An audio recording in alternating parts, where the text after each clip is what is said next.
Good morning students. जैसा कि आप देख रहे हैं, अभी हम रिवीजन करा रहे हैं कोऑर्डिनेट ज्योमेट्री चैप्टर 3 का। मैंने कुछ क्वेश्चंस आपको यहाँ भेजे हैं जो PDF 3 है हमारी, आपसे असाइनमेंट से देख सकते हैं। तो उसमें किस तरह से मैंने एक्स्ट्रा क्वेश्चंस, आप जो ध्यान दें इसको, जैसे लिखा हुआ है find the coordinate of the points. इनके कोऑर्डिनेट्स पता करने हैं जो गिवन है। जैसे पहला है which lies on both x and y axis. कौन से लाई करते हैं? देखिए, एक्स और वाई पर लाई करने के लिए हमें दोनों कोऑर्डिनेट चाहिए, तब हम एक्स और वाई पर लाई कर सकते हैं। तो जैसे हम लिखना चाहें कि 0 0 है सॉल्यूशन, ऐसे लिख सकते हैं इसको। Whose Avishka is 5। अविस्का मैंने बता रखा है कि अविस्का होता है एक्स कोऑर्डिनेट्स और वाई होता है जो दूसरा वाई एक्सिस का कोऑर्डिनेट था, उसे कहते हैं ऑर्डिनेट। तो आप जो है इसका आंसर लिखेंगे 5,0। अब whose ordinate is -4 and lies on y axis.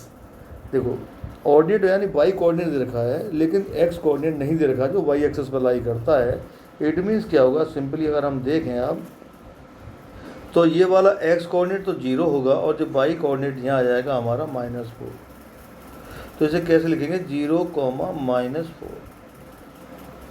तो ये वाला इसका होगा। अगर एक्सिस पर लिखते तो एक्स वाला कोऑर्डिनेट लिखते। इस तरह से हमें ये क्वेश्चन को समझना है और करना है। ऐसे ये क्वेश्चन है, बहुत ही इम्पोर्टेंट क्वेश्चन है ये वाला, तो मैं आपको दिखाने जा रहा हूँ। इन फिगर 4.7, ये वाला फिगर है जो 4.7 है, ये देखिए फिगर नंबर। इसमें क्या कह रहा है? LM is a line parallel to the y axis at distance 2 unit. LM एक लाइन है, देखो ध्यान से, ये वाली है LM, ये नीचे तक जा रही है, LM नीचे तक जा रही है लाइन। यहाँ दूरी है 2 यूनिट, यहाँ से यहाँ तक की दूरी 2 यूनिट है। समझ पा रहे हैं आप मेरी बात को? जब 2 यूनिट ये डिस्टेंस है, देखो LM मैं समझाता हूँ कहाँ से कहाँ तक आ रही है। यहाँ से लेके ये आ रही है यहाँ तक नीचे तक, ये LM आ रही है लाइन, जो कि पैरेलल है वाई एक्सिस के। ये वाई एक्सिस है ये वाली, इसके पैरेलल है ये। तो LM लिख सकते हैं यहाँ, LM पैरेलल वाई एक्सिस, इस तरीके से हम लिख सकते हैं इसको। तो अब आप ध्यान दीजिए, क्वेश्चन क्या पूछ रहा है? What are the coordinate of the point P, R and Q। देखिए यहाँ P आपको स्पष्ट यहाँ पर दिख रहा है, ये वाला कोऑर्डिनेट P कोऑर्डिनेट है, आपको स्पष्ट दिखाई दे रहा है P। तो आप यहाँ से देखें ओरिजिन से, तो ये डिस्टेंस भी 2 यूनिट है और ये डिस्टेंस भी 2 यूनिट है। इट मीन्स इसके जो कोऑर्डिनेट होंगे वो होंगे 2,2। इस तरह से हमें कोऑर्डिनेट लिखते हैं। अब R की बात कर रहे हैं हम। R देखिए ध्यान से, R हमारी ये आ रही नीचे, R आ रही है 4th क्वाड्रेंट में, ये वाली। तो ये तो डिस्टेंस हमारी x वाली 2 यूनिट है ये, लेकिन ये डिस्टेंस जो आ रही है यहाँ से लेके यहाँ तक की, वो आएगी -3 यूनिट। तो हमारे R के जो कोऑर्डिनेट होंगे वो होंगे, पहले x कोऑर्डिनेट लेंगे, x प्लस का आएगा तो 2 आएगा, और y कोऑर्डिनेट -3 हो जाएगा। ये होंगे R के कोऑर्डिनेट।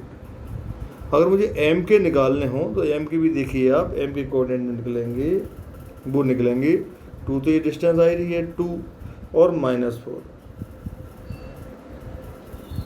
अगर मैं Q के निकालता हूँ तो Q के देखिए आप कि ये 2 तो आ ही रहा है डिस्टेंस x वाली, और 2 के हो जाएंगे 2, -1। इस तरह से हमें कोऑर्डिनेट्स निकालने हैं सभी के, 2, -1। ये तो Q के आ रहे हैं, P के आ रहे हैं, R के आ रहे हैं। R के हमने निकाले थे भी, ये 2, -3 निकाले थे R के। Q के हमने निकाले थे 2, -1, 2 और 2 है ही हैं। अब वो कहता है what the difference between the Avishka of point L and M। L point जो दे रखा है ये वाला, इसकी अविस्का क्या है? x2, और कह रहा है M, x से 2 हो गई। अब देखो M की अविस्का क्या है? ये आ रहा है आपका M, इसकी भी अविस्का क्या आ रही है? x = 2। अब दोनों का डिफरेंस निकालें, 2 - 2 आप सब जानते हैं क्या आएगा? 0। इस तरह से हमें ये क्वेश्चन सॉल्व करने हैं, इन्हें आपको समझना है। फ्रॉम फिगर 4.8 दे रखा है, right the following coordinates A, B and C। इसी तरीके से ए बी सी के कोऑर्डिनेट्स निकालने हैं। देखो बड़ा आसान है, ए बी सी कोऑर्डिनेट कैसे निकालेंगे, ए के निकालने हमें। तो ये डिस्टेंस 3 यूनिट दिख रही है आपको, ये डिस्टेंस देखो 2 यूनिट दिख रही होगी आपको। कोऑर्डिनेट क्या हो गए इसके कोऑर्डिनेट हो गए 3, 2। इस तरह से हमें सभी के कोऑर्डिनेट्स निकालने हैं और ध्यान देना है। अब आपका एक क्वेश्चन आता है ये वाला, इसे आप ध्यान दीजिए। Right the coordinate of the vertices of a rectangle. Vertices कहते हैं जहाँ पर दो लाइनें मिलती हैं, उस पॉइंट को कहते हैं वर्टेक्स। और एक से ज़्यादा वर्टेक्स होता है तो उसे कहते हैं vertices. whose length and breadth are 7 and 4 meter respectively. Vertex at the origin, the lower side is x-axis on y-axis. तो आप देखेंगे ध्यान से तो आप इसको बड़े इजीली कर पाएंगे। ओरिजिन के कोऑर्डिनेट ऑलवेज 0 0 होते हैं, बाकी कोऑर्डिनेट्स आपको गिवन है। इस तरह से आप इसको निकाल सकते हैं। याद देखिए आप इस तरह से, तो आप इसको करेंगे सॉल्व, या जितना फेयर कॉपी पे करेंगे उतनी अच्छी तरीके से समझ पाएंगे। सेम ये वाला क्वेश्चन भी आपका सेम है ये वाला क्वेश्चन भी, इसे आप ध्यान से करेंगे। तो आप ध्यान दीजिए और इनको सॉल्व कीजिए।